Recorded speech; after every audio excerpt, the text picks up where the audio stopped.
la raison est très simple. C'est la raison qui fait voyager tous les hommes.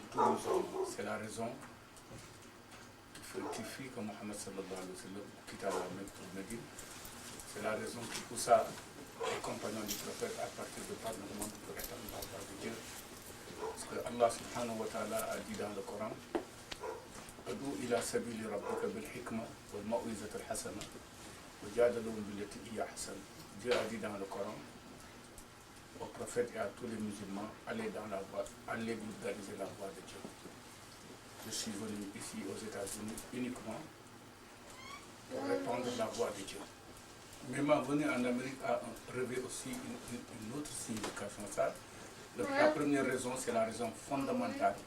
C'est la raison fondamentale qui intéresse tous les musulmans. La deuxième raison, c'est la raison qui est liée au fondateur du mouridisme, Cheikh Ahmed Bamba, radiallahu anhu, le serviteur du prophète sallallahu alayhi wa sallam. Cet aspect cette deuxième question, aspect de la question qui m'intéresse le plus. Parce que vous savez très bien que tous les Africains américains qui sont là sont venus de l'Afrique. Et en quittant l'Afrique, ils avaient leur religion. Au moment de la traite des Noirs, tous les Africains qui ont été vendus sur les rives de l'Afrique de l'Ouest, presque les 90% étaient de foi musulmane. Donc ils avaient leur foi qu'ils ont laissée dans l'océan en venant ici. Et à ce moment-là, il y avait des hommes de Dieu qui avaient vu ce phénomène et Dieu leur avait donné leur point de vue sur ce phénomène. Et l'homme de Dieu le plus pertinent qui en a parlé à ce moment, c'est Cheikh Ahmed Bamba radiallahu anhu. Parce que sa venue au monde était liée même. Il est né, il ne devait pas venir au monde. Les sages de l'Afrique disent que c'est le sauveur des Africains. Cette grande figure ne devait pas venir sur terre au moment où l'homme noir était vendu comme un animal. Il est venu en 1854 sur terre et l'esclavage a été aboli en 1848. Donc, 6 ans ou 7 ans avant sa naissance, l'esclavage était aboli. Un sage me disait que c'est un homme de la trempe de Cheikh Ahmed Bamba ne devait pas venir dans un monde où l'homme noir était esclave. C'est pour honorer sa venue, Dieu a aboli l'esclavage en 1848. Et c'est pour cette raison que je suis venu aux États-Unis, parce que le Cheikh Ahmed Bamba lui-même avait dit son point de vue sur l'esclavage.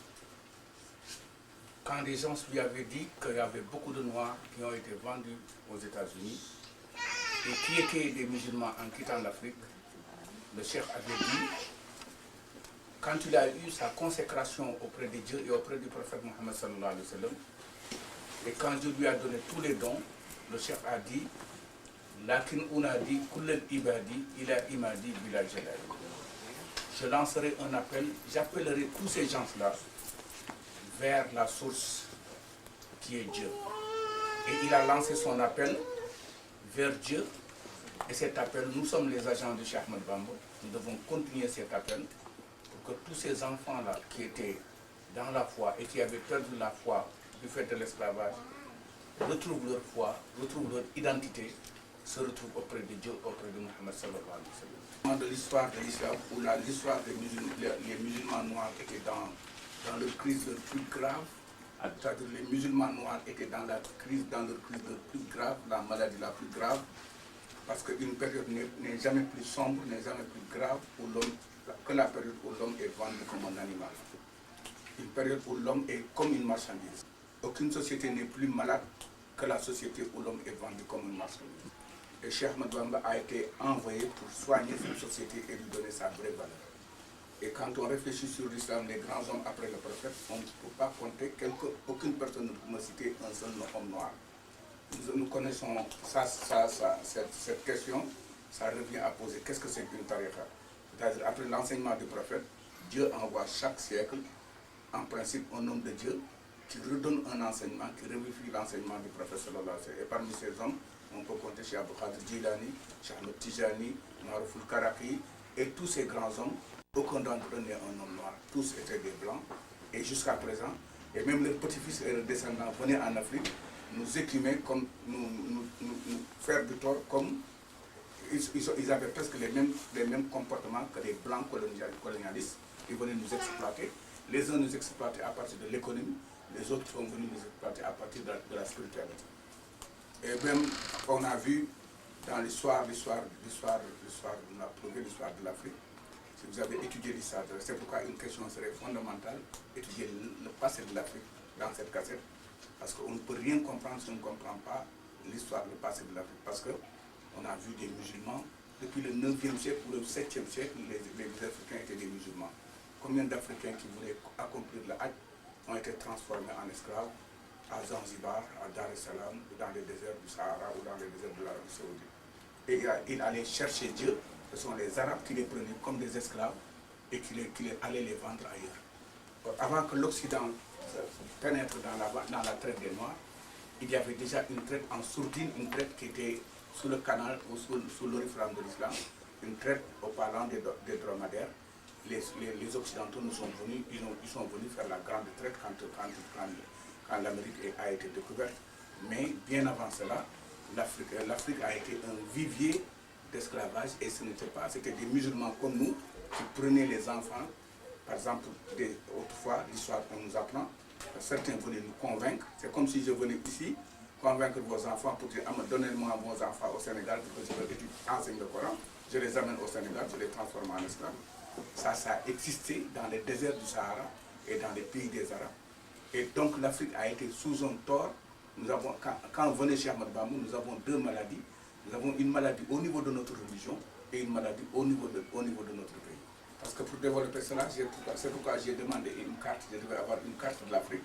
Je vous montrerai les grands ports des esclavagistes français et les grands ports des esclavagistes arabes.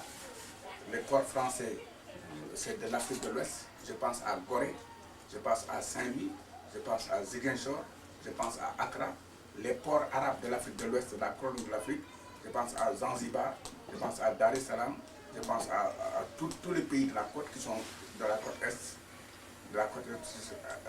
Zanzibar, Dar es Salaam, tout ceci, ce sont des grands ports d'esclavage arabes. Et de l'autre côté de l'Afrique, Dakar, Gorée, Ziguinchor, Abidjan, Accra, c'était des ports de l'Occident, ce sont les Occidentaux. Donc l'esclavage a été entretenu d'abord parce que dans un premier temps, il y avait des Arabes mercantiles qui se sont dit que les Africains étaient des animistes. C'était une façon de les transformer en musulmans. Il y a deux façons de transformer l'Afrique en musulmans. Comme il y a deux façons de transformer l'Afrique en chrétien. L'esclavage des Arabes avait pour mission d'islamiser les musulmans. Il y avait certains guerriers arabes qui disaient si on les prend en esclaves et on les vend ailleurs, on les vend dans les pays musulmans, ils seront obligés d'être des musulmans. C'est la même démarche que les Français aussi ont fait. Les évangélistes, les chrétiens qui étaient venus la première fois en Afrique, dans le bateau, qui venaient acheter des esclaves, il y avait trois hommes, un médecin, un missionnaire et un militaire. Et ils prenaient les esclaves, quand ils les vendaient chez les chrétiens, ils devenaient obligatoirement chrétiens.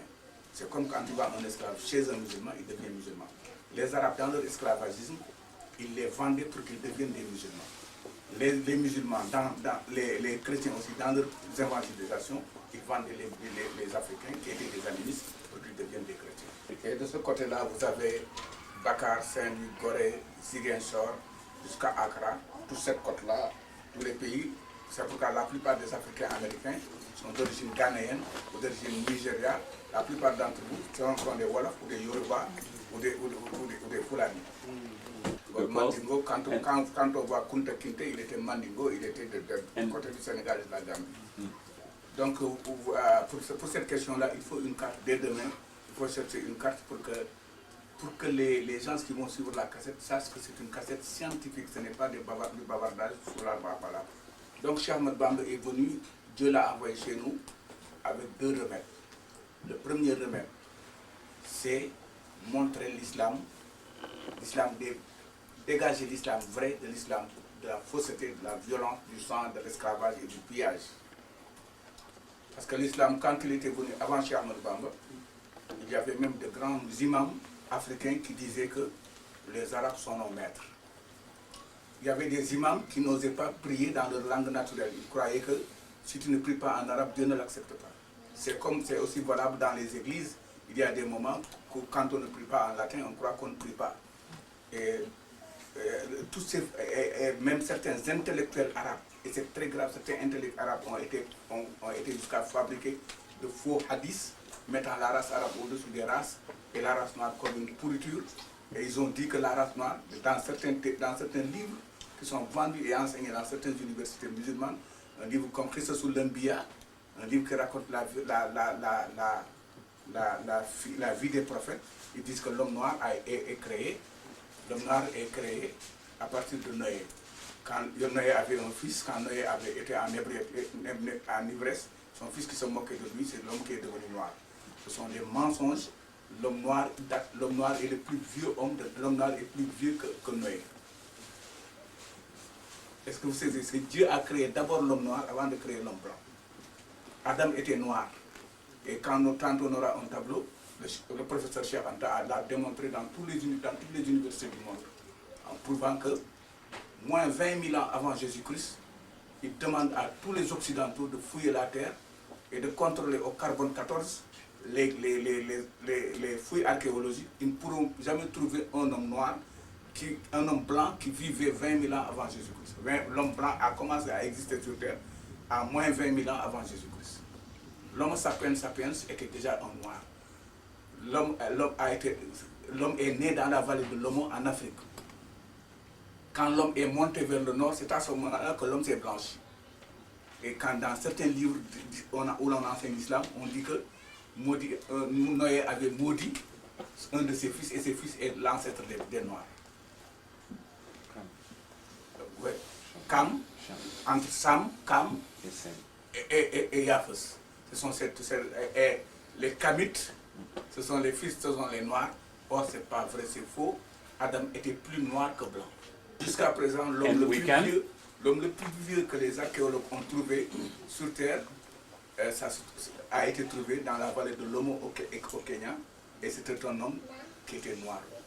Cheikh Anta a dit, on ne peut pas trouver à moins de 20 000 ans avant Jésus-Christ un homme qui n'est pas noir sur Terre. Même si on trouve un homme au pôle Nord, et qui date à moins 20 000 ans avant Jésus-Christ, il sera noir.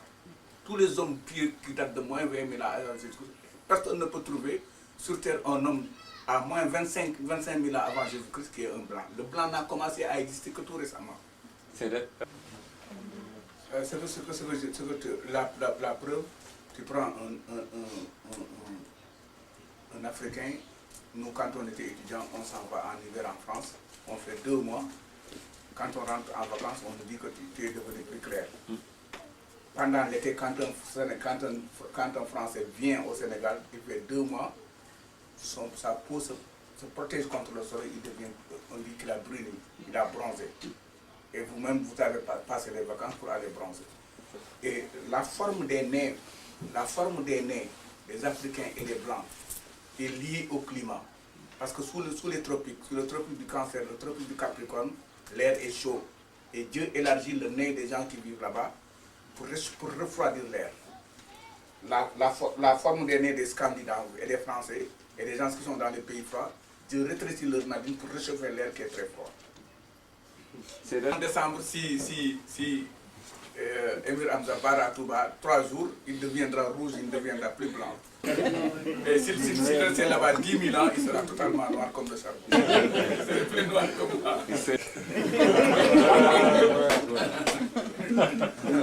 Donc il faut réfléchir, on doit beaucoup réfléchir, même si on considère l'islam, notre religion. Il y a beaucoup de mensonges que les gens ont entretenus dans l'islam. Le prophète Mohammed sallallahu alayhi wa sallam, il est de race noire, il est d'origine noire. Sa grand-mère est noire. Alhamdulillah. Parce que son grand-père est Abraham, il est descendu du fils d'Abraham qui est Ismaïl, et la mère d'Ismaïl était Agar, c'était une négresse d'Abyssinie. Et même Agar, Ajara, qu'on appelle Hajara, dans les livres arabes, on dit que c'était une esclave. C'est faux, ce sont des mensonges. Agar était une princesse d'Abyssinie. Et alors quand Abraham était venu en Éthiopie, avec Sarah, sa femme, la maman d'Isaac, Sarah était une blanche et le roi éthiopien voulait violenter sa femme. Abraham a fait un miracle. Et quand le roi d'Éthiopie a su que celui-là est un prophète, il a pris sa fille pour lui donner en mariage au prophète. Et à ce moment-là, c'était une honte en Afrique d'épouser un homme parce que les Blancs ne savaient pas la circoncision. Abraham n'était pas circoncis et Dieu lui a obligé pour honorer la femme d'être circoncis à l'âge de 80 ans. Abraham, notre grand-père, a fait la circoncision très rarement, très tard. Et c'est Dieu qui lui a dit de faire la circoncision pour honorer la femme. Et Abraham l'a accepté. Vous savez, l'épreuve de la circoncision à 80 ans, ce n'est qu'un ami de Dieu qui peut le faire pour Dieu. Donc et encore en islam, vous savez très bien que Mohamed a épousé une africaine. Et c'est Mariam Kipte, Mariam la copte qui venait d'Abyssinie, et Mariam était une chrétienne africaine. Et c'est Mariam seulement qui a donné naissance à Mohamed, à un enfant qu'il aimait beaucoup, qui s'appelait Abraham. Et la relation entre l'Afrique et l'islam est une relation extrêmement importante. Le prophète, quand il était chahuté, torturé par ses parents, Dieu lui a dit, va dans un autre pays où tu pourras être libre. Il n'est pas parti en France, parce que c'était des sauvages à l'époque. Il n'est pas parti en Inde. Il est tourné en Abyssinie, en Afrique. C'est là où il est parti en exil avec ses compagnons. L'islam, l'Afrique a été le refuge du christianisme, l'Afrique a été le refuge de l'islam en Mohammed sallallahu alayhi wa sallam. Tout ceci, quand je vous le dis, je ne soulève pas les Africains contre les autres. Nous n'avons pas cette prétention. Mais l'essentiel, c'est que l'Africain sache qui est-il. Et que l'Africain sache qu'il est la première personne qui a foulé la terre, cette terre-là. Nous sommes les premiers hommes et nous serons les derniers hommes qui occuperont cette terre. Et il faut que l'Africain comprenne que l'Afrique, c'est en Afrique où Dieu a été adoré. Allah Wahidoun a été prononcé par Akhenaton 6000 ans avant Jésus-Christ. C'est en Afrique où l'unicité de Dieu a été prononcée 6000 ans avant Jésus-Christ. Il faut qu'on sache que les Africains aient la fierté de savoir que Moïse, le grand Moïse, qui est la fierté de la race juive, est né sur les rives du Nil. Il parlait les langues africaines. Il a été éduqué et couvé par les Africains avant de partir à la terre promise. Il faut que les gens savent que personne ne peut aller à l'enceinte de Dieu sans passer par l'Afrique. Jésus le Christ a fait ses humanités, a été initié sur les rives du Nil comme Moïse. Et ses premiers apôtres étaient des Noirs. Et Mohamed n'a pas échappé à la règle. Mohamed est venu en Abyssinie en l'an 615. Et je vous poserai une question, vous les musulmans. Qui s'est rappelé une seule fois dans un film ou dans une causerie où on lui a dit que tel Abou Bakr ou Omar ou Ousmane ou Ali a été frappé ou a été traîné dans la boue. C'est Bilal qui a souffert pour l'islam au moment où personne n'a souffert. Et Soumaya. La première femme qui a été tuée pour la foi de Dieu était une nègre, c'est Soumaya. Et le premier homme qui a été torturé pour l'islam, c'était un noir, c'est Bilal.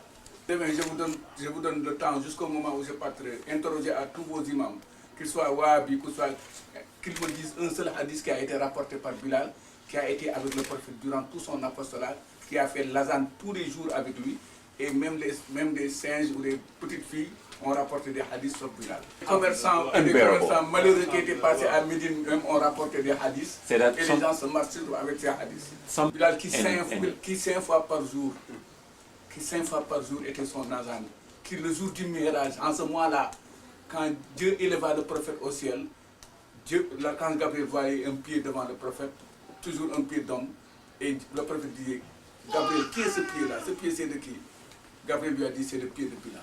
La preuve, le jour de la victoire, quand le prophète a pris la Mecque, il y avait les faux dieux des Arabes sur la Kaaba. Quand le prophète a dit, détruisez ces dieux, personne n'osait s'approcher à ces statues-là. C'est Bilal et Mohammed sallallahu alayhi wa sallam seulement qui sont montés sur la Kaaba pour casser les faux dieux. Celui qui vous dit que le noir est au-dessus du blanc, il vous a menti. Celui qui vous dit que le blanc est au-dessus du noir, il vous a menti. La vérité est que le meilleur d'entre nous, c'est celui qui craint Dieu le plus. Le Cheikh Ahmadou Bamba dit Izakramul ibada indallahi aktsarum taqwa bil istibahi. Donc, ce passage-là que je viens de vous dire, je ne vous soulève pas, je ne vous soulève contre aucune race. J'ai tout simplement montré, je voulais vous montrer les falsifications de l'histoire, les grands mensonges de l'histoire. Au sein de l'islam, vous avez vu même des mensonges. Et Cheikh Ahmadou Bamba a été un homme qui est venu nous prouver le vrai Coran, le vrai islam, qui est la vérité dans l'islam. Et quand on connaît la vérité, c'est à ce moment-là qu'on peut être un vrai musulman. Qu'est-ce qu'un vrai musulman? C'est un musulman tolérant. Et quand, dans la question de Wali Akbar, il me demande qu'est-ce qu'on peut apporter aux États-Unis, je peux leur apporter deux choses. Peace and love, la paix et l'amour. L'amour de Dieu, l'amour de son prochain, l'amour de l'homme et de tous les hommes. Pourquoi la question qui est liée à la pauvreté, pourquoi les pays musulmans sont les pays les plus pauvres? C'est une question très simple. Tous les pays signent un pacte avec Dieu. 6000 ans avant Jésus-Christ, quand les Africains ont adoré un seul Dieu sur les rives du Nil, Dieu a fait de l'Égypte le pays le plus fort du monde. Dieu leur a donné des architectes qui ont construit des pyramides que les hommes ne connaissent jusqu'à présent. Dieu leur a donné des hommes qui ont fait des constructions qui étonnent les hommes les plus malins de notre siècle. Ils ont eu des connaissances, les mathématiques d'aujourd'hui sont nées sur les rives du Nil, l'agriculture et toutes les sciences avec lesquelles se masturbe l'Occident sont nés là-bas en Afrique sur les rives du Nil. Les Grecs qui ont civilisé les Occidentaux étaient venus là-bas comme des sauvages. Et les Égyptiens leur enseignaient la science et les techniques. Ils sont partis en Grèce et ils ont enseigné l'Europe et l'Europe est venue nous tromper maintenant. Et toutes les musiques, tous les instruments de musique que nous connaissons, nos koras et tous, les premiers instruments de musique que l'homme a connus sont nés sur les rives du Nil.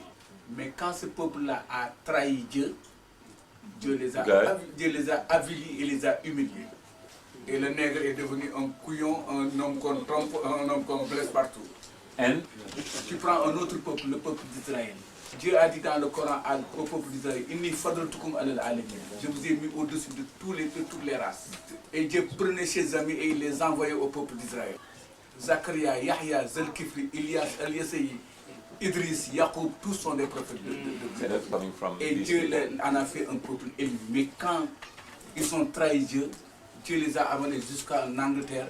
Des gens qui ne connaissaient pas Dieu les a humiliés et les tués comme des mouches. Et c'est la raison pour la même raison que les pays musulmans, quand le prophète Mohammed sallallahu alayhi wa sallam leur a donné la lumière et la foi en Dieu, Dieu leur a dit vous serez les meilleurs tant que vous serez des croyants. Quand les Arabes n'ont plus de croyants, quand les musulmans n'ont plus de foi, ils n'ont plus de courage, Dieu a enlevé sa lumière. C'est pourquoi les pays musulmans sont maintenant les pays les plus pauvres parce qu'ils ont trahi Dieu. Et Dieu les a maudits eux aussi. Il les a partagés comme des animaux entre les Anglais et les Anglais et les Français. Les Anglais ont pris tous les pays musulmans jusqu'à la Mecque. Les Français ont pris les autres musulmans jusqu'au Sénégal. Et les musulmans sont devenus très malheureux. Et Dieu a dit le prophète nous a quittés en 632. En 732, Bordeaux était déjà musulman. Ils étaient plus forts que les Français. Ils ont pris l'Espagne, ils ont pris la France, ils ont parti jusqu'au du Pyrénées au Mandchourie. Parce qu'ils avaient la foi. Dieu a dit ceux qui disent que Dieu est notre Seigneur et qui sont Christ dans la foi, Dieu est avec eux. Dieu a dit mais quand le musulman a abandonné la foi de Dieu pour entrer dans la tricherie, dans le racisme, dans la méchanceté, Dieu les a rejetés comme ça. Il y a quelques jours dans la guerre du Golfe, les Américains ont quitté ici avec les Anglais, ils les ont punis comme des petits bambins. Et le prophète disait, vous serez au-dessus de quand, mais quand ils ont perdu la foi, ils ont perdu la science. Les Américains avec des bombes laser, dans leur appareil, opéraient et les tuaient comme des mouches. Parce qu'ils ont dévié de la voie de Dieu. Voilà les raisons pour lesquelles ils sont devenus les plus pauvres. S'agissant du troisième millénaire,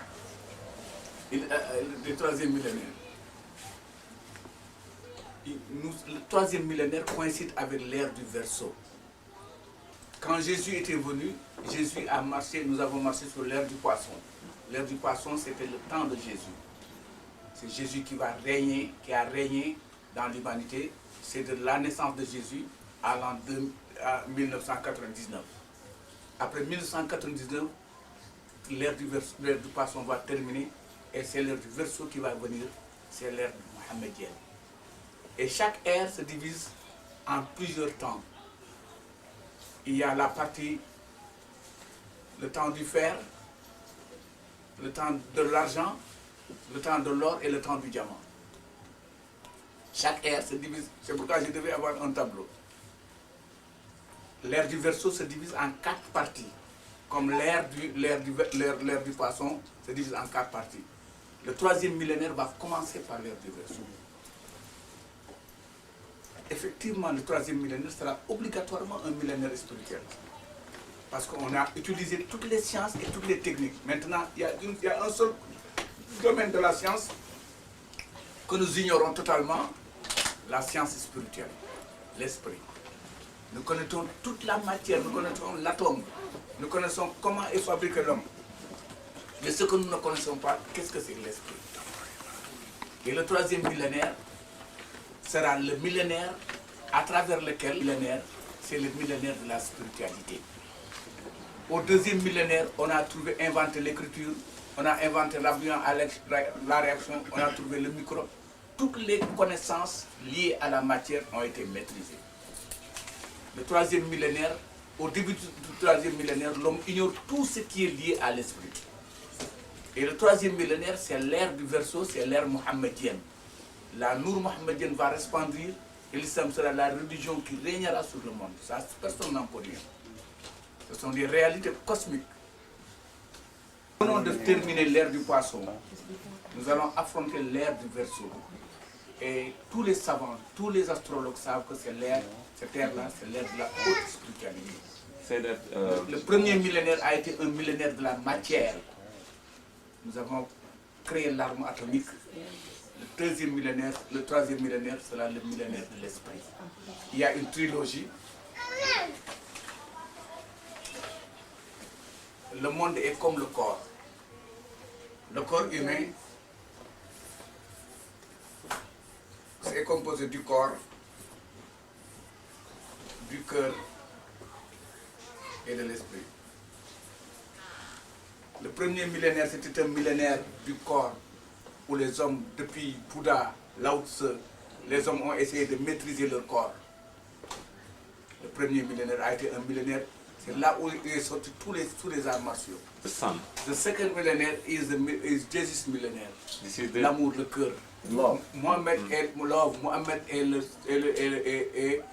le prophète qui symbolise le troisième millénaire, c'est l'esprit. Et chaque millénaire se divise en 4 parties, ce qu'on appelle les ères.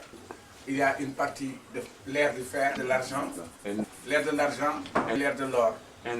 Ceux qui préfèrent le chiffre 5 diront est l'ère du diamant. La partie ferroviaire, si vous voulez, de l'ère du fer, c'est le début, c'est souvent difficile.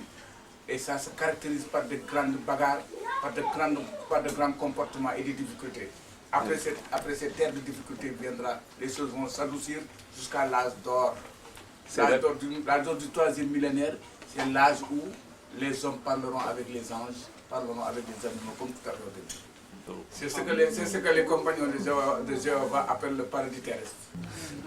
Et il arrivera un moment où l'homme comprendra Dieu, Dieu comprendra l'homme et les hommes se comprendront. L'homme maîtrisera la nature comprendra l'homme. L'homme mettra l'animal à sa place, l'homme mettra la plante à sa place. Ce sera l'âge d'or. Et cet âge d'or, c'est ce que nous, les moules, que l'on appelle l'âge où l'homme est devenu le lieutenant de Dieu sur terre. Et pour le cœur, je comprends, le cœur dans le développement, le cœur, le prophète sallallahu alayhi wa sallam disait à ses compagnons, un jour il avait tué un mouton. Il dit à ses compagnons, donne-moi la meilleure partie. Les gens lui amenaient le jugot, les autres lui amenaient le pancréas, mais Abu Bakr Siddiq radiallahu anhu amena le cœur. Le prophète lui dit, Sadaqta Abu Bakr, tu as raison. C'est cette partie qui est la meilleure dans l'homme. cette partie est meilleure, est bon, tout est bon dans l'homme. Si cette partie est mauvaise, tout est mauvais dans l'homme. Le cœur, sans un bon cœur, il est inutile de parler de développement, il est inutile de parler de spiritualité. Et à la question de Wali qui demande le cœur et le développement, le cœur est l'alpha et l'oméga du développement. Parce que si le cœur, parce que quand le Cheikh Ahmadou Bamba a voulu nous faire de nous des hommes, pas des Africains ouya ouya, il veut faire de nous des Africains qui partiront à la conquête de l'univers et qui seront dans toutes les races, dans toutes les nations. Il a purifié d'abord notre cœur. Et que personne ne peut accéder à l'ancienneté de Dieu sans avoir un cœur pur. Le prophète sallallahu alayhi wa sallam a dit, Dieu ne regarde pas vos figures, il ne regarde pas vos habits, bal, il regarde vos cœurs. Et Wali me demande la dernière question, la conclusion sur l'avenir. L'avenir, on dit, les penseurs disent, là il y a le Mobada, il y a le Mobada. Personne ne connaît demain que le Seigneur de demain. Mais l'avenir, je vous demande d'être très fier et d'être très serein pour l'avenir. C'est un verset du Coran, de la sourate Rahdi, la sourate le tonnerre, que je vais vous donner pour l'avenir. Dieu dit dans cette sourate, Inna Allah la yughayyiru ma bi qawmin hatta yughayyiru ma bi anfusihim. Je ne changerai les conditions d'un peuple tant que ce peuple ne s'est pas levé pour changer lui-même ses propres conditions. Donc pour l'avenir, je vous dirai stand up, stand up, stand up, stand up. Takbir! Allahu Akbar! Takbir! Allahu Akbar! Takbir! Allahu Akbar! Allahu wahidun! Allahu wahidun! Allahu wahidun! Allahu wahidun! Allahu wahidun! Allahu wahidun! Allahu wahidun!